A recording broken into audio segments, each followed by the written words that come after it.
आप देख रहे हैं जनता की आवाज आरा न्यूज। आरा भारतीय जनता पार्टी भोजपुर वाणिज्य प्रकोष्ठ के तत्वावधान में रेड क्रॉस सोसाइटी सभागार में GST 2 की सफलता को लेकर व्यापारी उद्यमी सम्मेलन का आयोजन हुआ। सम्मेलन की अध्यक्षता जिलाध्यक्ष दुर्गा राज ने किया।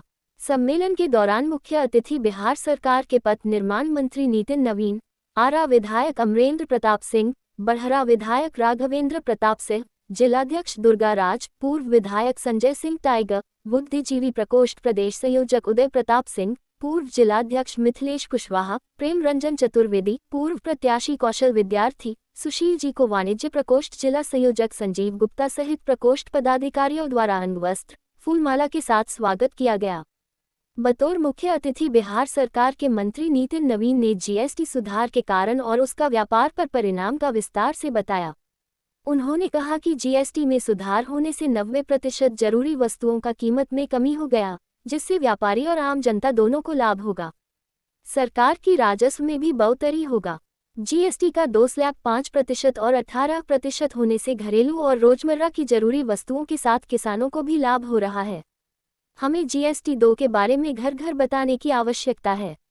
वहीं आरा विधायक अमरेंद्र प्रताप सिंह, बड़हरा विधायक राघवेंद्र प्रताप सिंह, पूर्व विधायक संजय सिंह टाइगर, उदय प्रताप सिंह सहित अन्य वक्ताओं ने GST लाभ के बारे में बताया और इसे देश को विकसित बनाने का एक कदम बताया। सभी व्यापारी और उद्यमियों ने प्रधानमंत्री नरेंद्र मोदी जी को GST सुधार के लिए आभार व्यक्त किया। कार्यक्रम में जिले के भाजपा नेता, कार्यकर्ता, व्यापारी और उद्यमी शामिल हुए। टैक्स के ऊपर टैक्स लगाने से कैस्केडिंग महिलाओं की बाल थोड़ा लंबा होता है तो उनके धोने के बाद नीचे पानी का गुच्छा बन जाता है।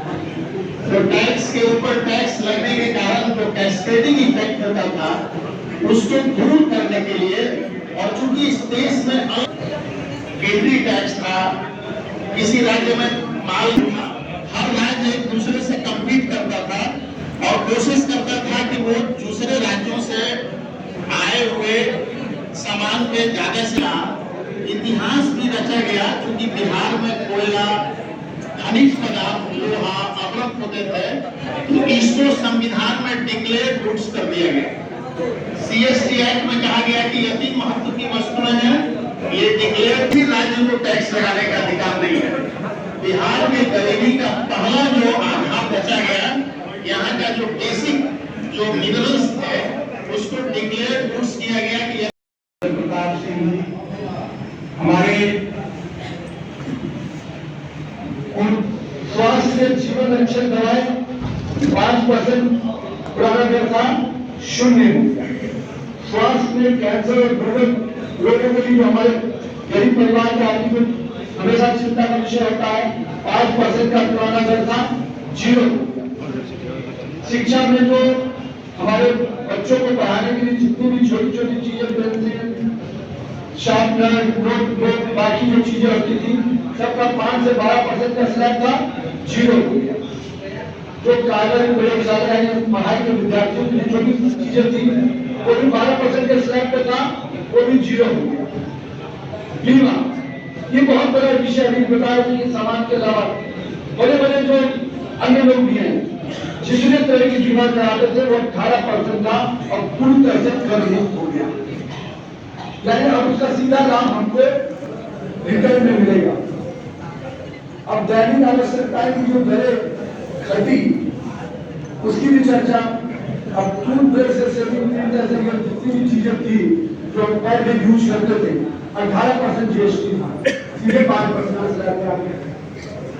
मक्खन, घी, चीज, ये सब चीजें 12% थी, वो भी 5% आपके टेबल में ये सब मिल रहा है। मैं कोई नई चीजें नहीं बता रहा हूँ, लेकिन मैं आपको इसलिए ध्यान दे रहा हूँ कि जब हम चाय के दुकान पे बैठते हैं, जब हम किसी चौक चौराहे पे बैठते हैं, जब हम चर्चा के लिए बैठते हैं, जब लोग पूछते हैं क्या हुआ, क्योंकि हमारे लोग का जुमला हो गया है, अरे हुआ क्या, अरे क्या क्या नहीं हुआ। बिहार की सरकार, केंद्र की सरकार ने कितने बड़े चीजों को तोहफा दिया, जिससे सामान्य परिवार का तो गरीब परिवार के घर में रोशनी पहुंच सके। 125 यूनिट फ्री हुआ। क्या हम कार्यकर्ताओं ने इसकी चर्चा नीचे तक पहुंचाई? जो फ्री हुआ, देखिए मैं बहुत दिमाग रूप से इस बात को कहता हूँ, जब तक व्यक्ति को आई कॉन्टैक्ट के साथ आप नहीं बात करते हैं कि हाँ भाई 125 यूनिट फ्री हुआ, जब तक वो व्यक्ति खुद नहीं बोलता है लाभार्थी, तब तक लाभ का मतलब नहीं है। लोग के अकाउंट में पैसा चले जाएगा, अगर आप नहीं चर्चा कराएंगे तो वो व्यक्ति भी कभी चर्चा नहीं करेगा।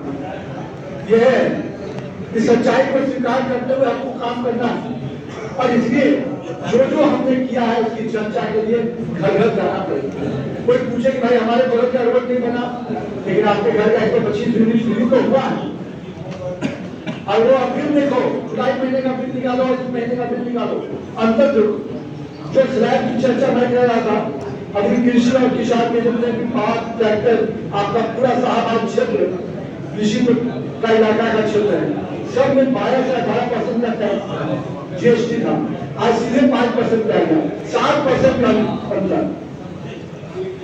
तो जो चीजें स्वास्थ्य के लिए, जो मेडिकल ऑक्सीजन की चीजें, 33 दवाएं, अन्य तरह की जो दवाएं थी वो सब 5% थे, और 33 जो इमरजेंसी की दवाएं थी उनको 0% पे ला दिया गया। जो पहले का स्लैब 12% था वो 0 पे ला दिया। अब बताइए, सरकार ने कई ऐसे रिफॉर्म किए हैं जो आपको सीधे आम आदमी को लाभ देने वाला है।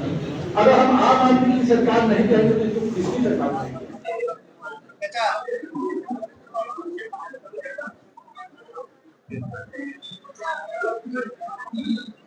जीएसटी लाया गया है, क्या व्यापारियों को फायदा होगा इससे? मुझे लगता है कि हर आम लोग जिनके जीवन में जरूरत की चीजें जो उनको टैक्स स्लैब में नजर आता था, कई चीजों को शून्य किया गया। यानी जो स्वास्थ्य का क्षेत्र था, विद्यार्थियों के क्षेत्र थे, आम जरूरत की चीजें थी, उन सभी चीजों को 0 स्लैब पे लाया गया। और कई ऐसी जरूरत की जो स्वास्थ्य से संबंधित चीजें थी, जो ऑक्सीजन से लेकर बाकी चीजों को, उसको 12 से 5% के स्लैब में लाया गया। तो आम व्यवसायी को तो मदद होगा ही, और आम लोग को भी इसका बहुत बड़ा लाभ मिलने जा रहा है। और जो माननीय प्रधानमंत्री जी के बारे में कहा जाता था कि अच्छे दिन आने वाले हैं, मैं कह सकता हूं कि जीएसटी के रिफॉर्म से हर वो घर में अच्छे दिन का न्योता मिला है।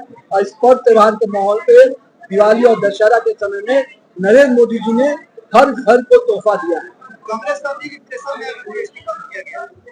कांग्रेस उसी प्रेशर में रहती है।